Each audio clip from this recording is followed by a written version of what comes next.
All you need is a little juju. All you need is a little juju. All you need is a little juju. Hey y'all, it's Juju, and I'm here again with another video in collaboration with Real Talk Session Series to teach you how to build an altar. So you're probably wondering, what is an altar? Well, an altar is a portal. It's a space that we can build in our homes to invite our honorable ancestors and spirits with us. They're a place for us to get family information, to heal, to cry, to learn about some information from your family that maybe nobody on the earthly realm told you, but your spirits will tell you. And you don't necessarily have to hear spirits to build an altar. You can still get information just by being there, just by being present and listening. I promise you, you will get something out of building your altar, and I'm going to teach you a very basic setup so that you can invite your honorable ancestors and spirits into your home and get to connecting and get to healing.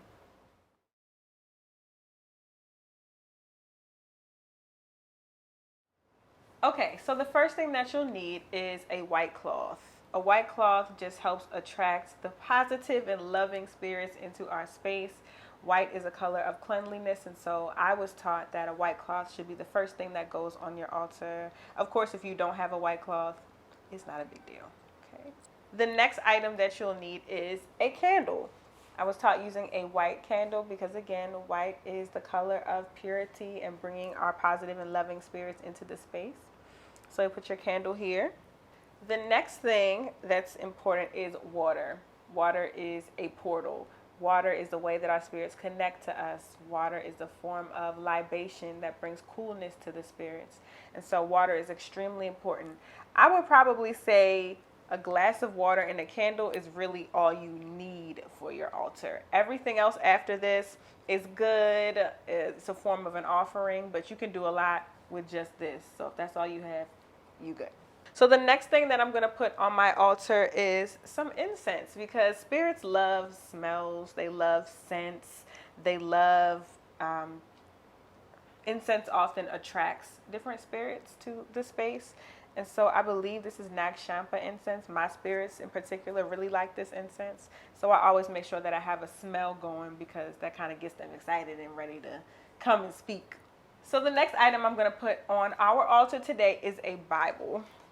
So if you're like me and you come from Christian folk, a Bible is a good altar offering to put on here. Sometimes your spirits may ask you to intuitively read through the Bible or recite certain verses from the Bible.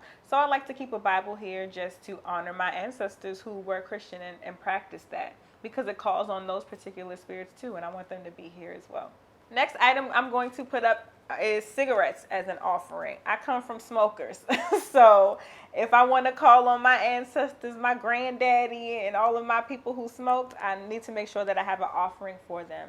So if you don't come from smokers, you don't have to put cigarettes, but tobacco generally is a good offering for spirits. They really resonate with the smell of tobacco. You can also use chewing tobacco too. Next, my people love their vices, so I have a shot of rum. This rum and alcohol is a way to call on spirits as well. This is a spirit. So alcohol calls on our spirits. It also brings prosperity as well. So alcohol is a good offering to have. But you can also put food on your ancestor altar. You can put fruits. Just think of what your people may have liked. You can put that up there. Candies, treats, cakes, fresh fruit. All of that is a proper offering. I like to keep Florida water around my altar or on my altar, just because it's a good way to cleanse it. So I didn't show you all this, but you can wipe down your altar first with Florida water to make sure that it's clean, that you're setting the intention that you only want your loving and honorable spirits to come through. So Florida water just kind of helps remove any of the other energy that may have been there that's not going to be helpful to you in connecting to your ancestors. And that's pretty much it. Of course, you may feel called to put other things up there. That's totally fine. A lot of people put crystals or other type of stones. They may have multiple candles. Trust your intuition. But like I said before, if you just have a space, a glass of water, and a candle, that is enough. You can do a lot with that.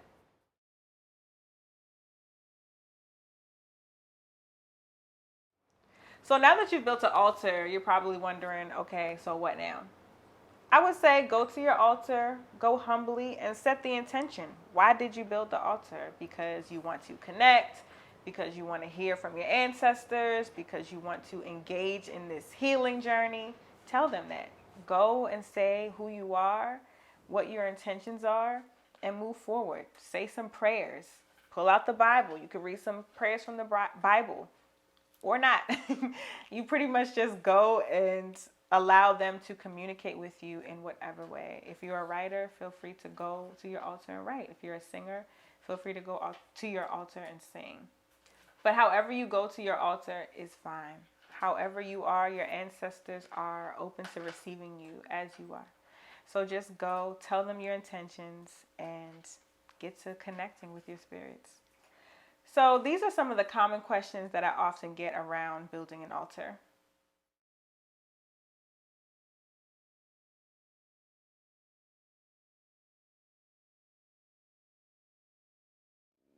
I often get a question about leaving the candle lit. Do you have to have the candle lit all the time? No, you can snuff out your candle when you're done being with your ancestors and you're done sitting at your altar. Some people leave their candles going all the time. That's really up to them.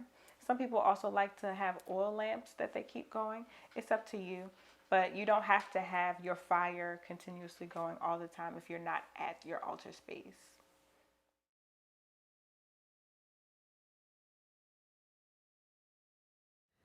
Lots of folks ask, okay, so I have the food up there. What do I do with it? How long do I keep it up? I say it's up to you. I keep my food up as long as I feel called to, but the biggest thing is that you don't want it to get moldy. You don't want moldy food on your altar. You're not going to give your ancestors anything moldy. So you can either wait until it dries out so that the life is basically sucked out of it, or you can just leave it up there for a few hours if you're worried about ants or any type of rodents. And to dispose of the food, you can throw it in the trash, you can go outside and put it by a tree, or you can leave it at a crossroads. It's really up to you and what you feel called to do with the food offering.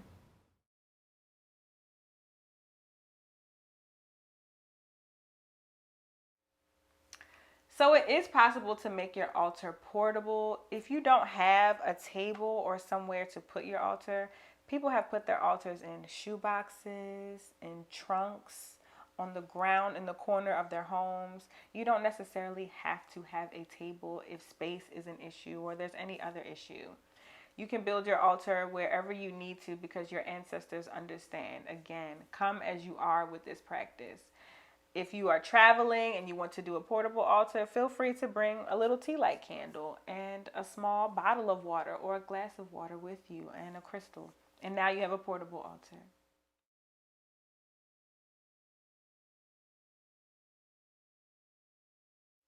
A lot of people like to put pictures on their altar. I think that's a good practice in being able to connect with your spirits. You're able to look at your ancestors in the face as you're praying, as you're talking to them. And that's another good way to help you enforce and enhance your connection to your spirits.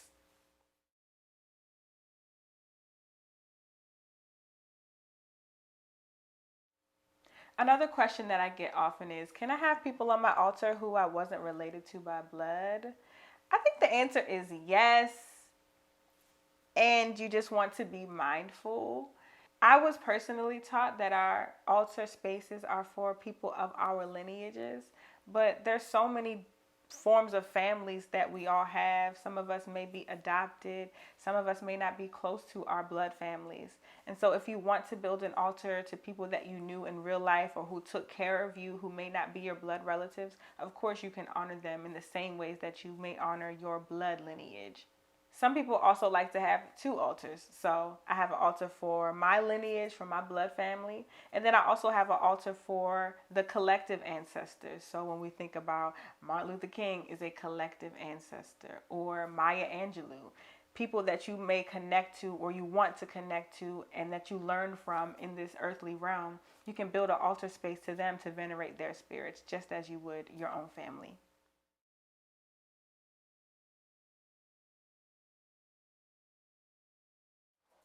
So with your water, I like to refresh my water daily, but the biggest thing is you don't want your water to be cloudy. Like, you want to make sure that you're maintaining your altar space. So there shouldn't be dust and cloudy water and moldy food or moldy liquor. If you see any of that, it's probably time to refresh your water, give some new liquor, give some new offerings so that your altar is nice and pristine for your spirits, so they know that you are serious and ready to connect to them, and that you respect the space as well.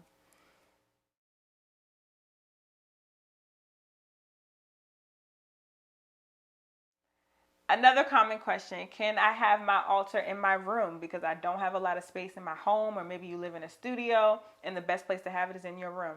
The answer is yes, you can have your altar in your room. Come as you are. Now, I know that we do a lot of different things in our room. Depending on what you're engaging in, you could cover your altar up if you want to, or just let your ancestors know what you're about to do. But in general, if that's all the space that you have, it's fine. Just be respectful. If you have any more questions about altar building, feel free to comment below. Thank y'all for watching, and feel free to follow me at It's Juju Bae and at A Little Juju Podcast on Instagram, and also follow at Real Talk Session Series on IG to see more videos. Thank y'all for watching. And remember, all you need is a little juju. Later.